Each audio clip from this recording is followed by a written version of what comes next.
Here is yet another way in which financial advisors and bankers have actually failed their clients. It's so much easier for them to tell you to buy securitized assets, even if it is security-based gold. That's just pieces of paper or digits in a computer, backed by absolutely nothing.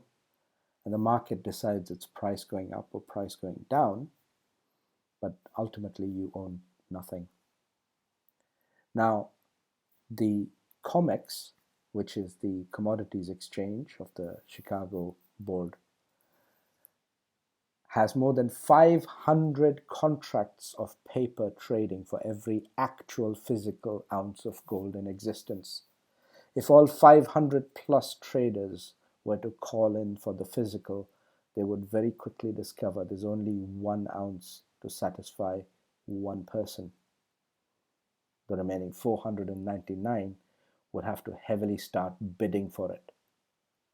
So why is it when they know all this, when all this is visible to the bankers and the financial advisors, why is it that they don't bother telling their clients to get physical gold on the double in a hurry, as quickly as possible?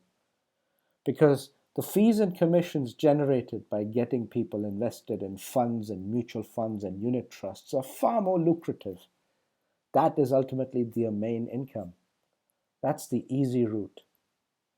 If financial advisors were to take the hard route, they would have to give genuine advice, which would mean owning actual physical metals. This is one of the reasons why the COMEX itself is committing a gigantic fraud.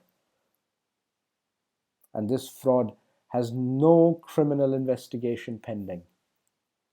And yet everybody knows that all manner of derivatives, options, and various paper contracts are created out of thin air, backed by absolutely nothing, just to enable some kind of trading mechanism where people make commissions and others make profits, some book losses, and merrily the whole giant artificial Tower of Babylon carries on.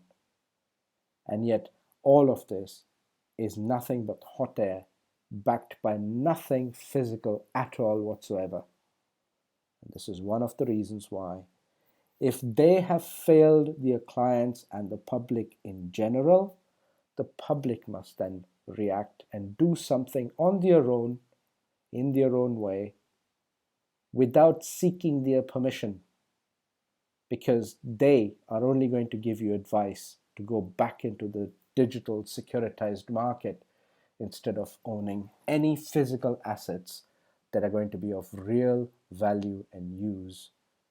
Even central banks know it. The Chinese, the Russians, the Indians, the Arabs, and all of Africa knows it. It's just that in the Western world, we are carried away because we trust the systems, the regulators, and the governments more and cannot see through their lies. Please continue to watch the next video.